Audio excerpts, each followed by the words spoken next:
Kenscoff, a serene suburb southeast of Port-au-Prince, Haiti, is no longer a quiet retreat.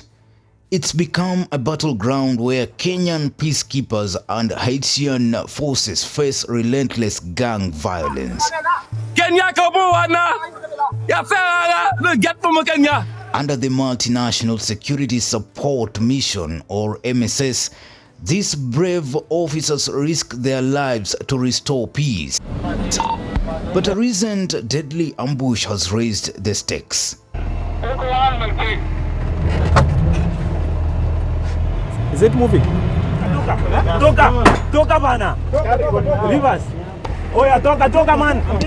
On Sunday, tragedy struck. 3 Haitian soldiers lost their lives in a brutal ambush by the Viv Ansanm gang coalition during a joint patrol with Kenyan officers. 4 others were injured, their fates unknown. The attack at Kenscoff underscores the growing peril of this mission. Haiti's government mourned the loss, calling the soldiers valiant heroes.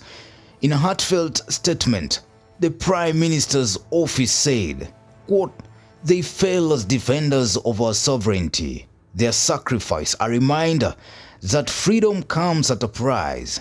Unquote. These words echo the resolve of a nation under siege. In response, Kenyan officers and the Haitian National Police launched a manhunt. Using drones and advanced equipment, they pursued the gangs responsible.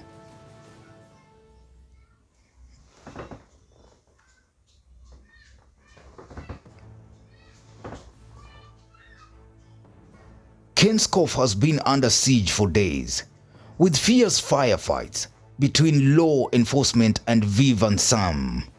These gangs have turned a once peaceful region into a war zone, challenging the MSS mission's efforts to restore order.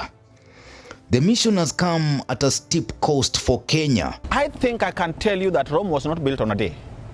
As at today, people are celebrating. And even the last 2 days, the population were demanding, they wanted now our team to extend and go to other areas and pacify.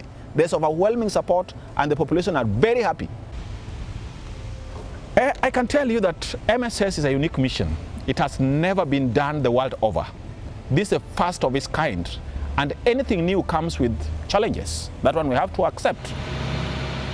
On March 24th, Officer Benedict Kabiru was killed by gang members in Savian State, 92 kilometers north of Port-au-Prince. 3 armored vehicles were also set ablaze, plunging the operation into chaos. Kabiru's death sent shockwaves through the mission. Despite the losses, the MSS mission, led by Kenya and including troops from El Salvador, Jamaica and others, remains steadfast. In a joint statement, spokespersons Michelle Yun and Jack Ombaka emphasized the strong partnership between the Haitian National Police and MSS forces, particularly in Kenscoff. Addressing rumors of a fallout, the MSS and HNP dismissed claims that Kenyan peacekeepers had stopped supporting Haitian forces. The MSS is heavily involved on the ground, they stated, highlighting ongoing efforts to dismantle gangs under the leadership of Commanders Ramu Nomil and Godfrey Otunge.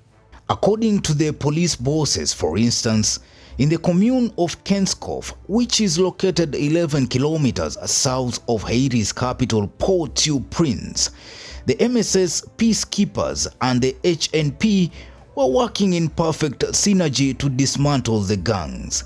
Quote, contrary to information published by certain foreign media outlets suggesting that the MSS is not supporting the HNP in operations to dismantle armed gangs, the police institution wishes to inform members of the general population and the press in particular that the MSS is heavily involved in the theater of operations on the ground alongside the PNH, read part of the joint statement.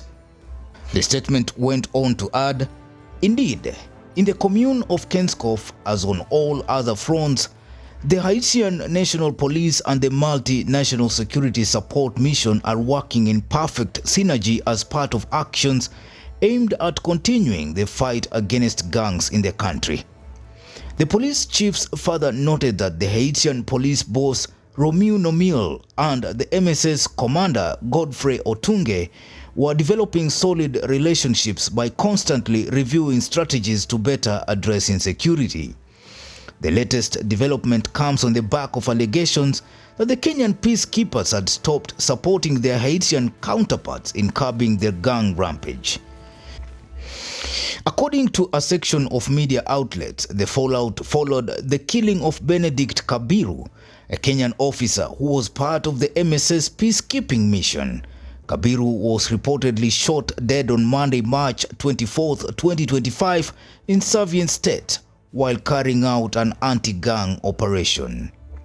Reports further indicated that the Haitian towns of Mirebalais and Saudiou were currently in the hands of criminals, but the Kenyan officers were nowhere to be seen. However, despite the allegations, the MSS spokesperson Jack Ombaka recently told Haitian journalists that the mission officers are planning to deploy a new strategy to combat the dreaded Caribbean gangs. Mike 2 wako 1. Tuko watu wako na vibuyu juu ya nyumba, mahali gari imegeukia. Take care. It does actually, they have started positioning themselves with bigger containers than these ones. Bigger ones, that is 5 liters and above. So that when you go just below the building, they pour the fuel on us and then they... The MSS mission faces immense challenges: well-armed gangs, difficult terrain, and the weight of international scrutiny. Yet, the courage of these peacekeepers shines through as they fight for Haiti's future, one operation at a time. In Kenscoff, the cost of peace is paid in blood, bravery, and sacrifice. As Kenyan and Haitian forces stand united against gang violence, their resolve offers hope for a nation in turmoil.